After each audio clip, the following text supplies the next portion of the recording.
Évangile de Luc, chapitre 19. Jésus étant entré dans Jéricho, traversait la ville, et voici un homme riche appelé Zachée, chef des publicains, cherchait à voir qui était Jésus. Mais il ne pouvait y parvenir à cause de la foule, car il était de petite taille. Il courut en avant et monta sur un sycomore pour le voir, parce qu'il devait passer par là.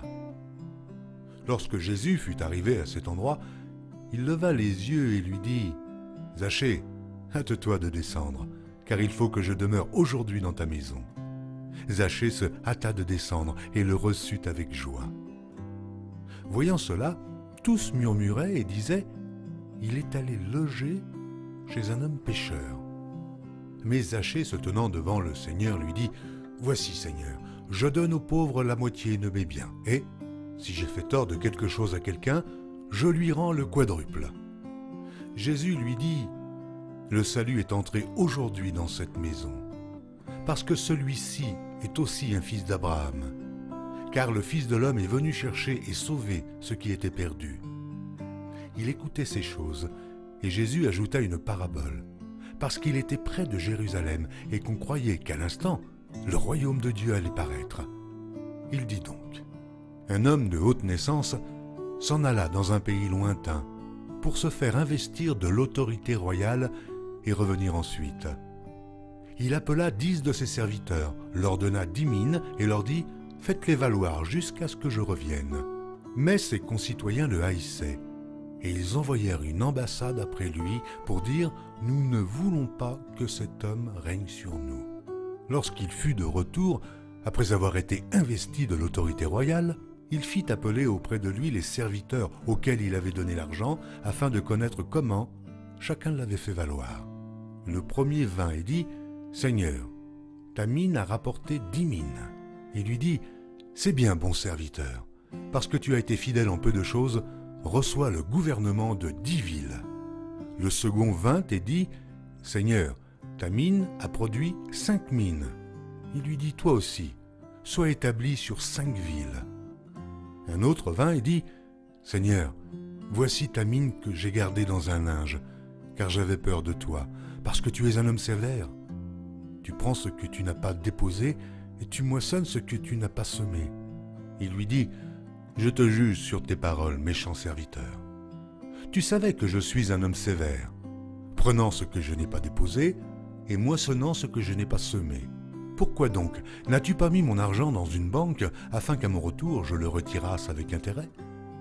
Puis il dit à ceux qui étaient là, « ôtez la mine et donnez-la à celui qui a les 10 mines. » Et lui dire, « Seigneur, il a déjà 10 mines. » Je vous le dis, on donnera à celui qui a, mais à celui qui n'a pas, on ôtera même ce qu'il a. Au reste, amenez ici mes ennemis qui n'ont pas voulu que je régnasse sur eux, et tuez-les en ma présence. » Après avoir ainsi parlé, Jésus marcha devant la foule pour monter à Jérusalem. Lorsqu'il approcha de Bethphagée et de Béthanie, vers la montagne appelée montagne des Oliviers, Jésus envoya 2 de ses disciples en disant « Allez au village qui est en face. Quand vous y serez entrés, vous trouverez un anneau attaché sur lequel aucun homme ne s'est jamais assis. Détachez-le et amenez-le. Si quelqu'un vous demande pourquoi le détachez-vous, vous lui répondrez « Le Seigneur en a besoin. » Ceux qui étaient envoyés allèrent et trouvèrent les choses comme Jésus leur avait dit. Comme ils détachaient l'anneau, ses maîtres leur dirent « Pourquoi détachez-vous l'anneau ?» Ils répondirent « Le Seigneur en a besoin. » Et ils amenèrent à Jésus l'anneau, sur lequel ils jetèrent leurs vêtements et firent monter Jésus. Quand il fut en marche, les gens étendirent leurs vêtements sur le chemin. Et lorsque déjà il approchait de Jérusalem, vers la descente de la montagne des Oliviers, toute la multitude des disciples saisis de joie se mit à louer Dieu à haute voix pour tous les miracles qu'ils avaient vus.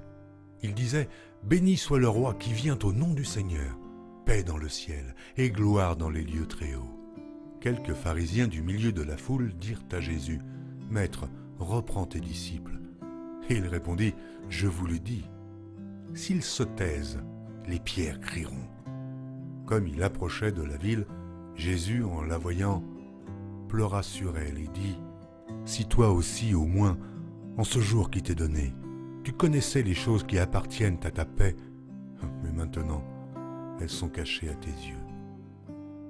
Il viendra sur toi des jours où tes ennemis t'environneront de tranchées, t'enfermeront et te serreront de toutes parts. Ils te détruiront, toi et tes enfants, au milieu de toi, et ils ne laisseront pas en toi pierre sur pierre, parce que tu n'as pas connu le temps où tu as été visité. Il entra dans le temple, et il se mit à chasser ceux qui vendaient, en leur disant « Il est écrit, ma maison sera une maison de prière, mais vous, vous en avez fait une caverne de voleurs. » Il enseignait tous les jours dans le temple, et les principaux sacrificateurs, les scribes et les principaux du peuple cherchaient à le faire périr. Mais il ne savait comment s'y prendre, car tout le peuple l'écoutait avec admiration.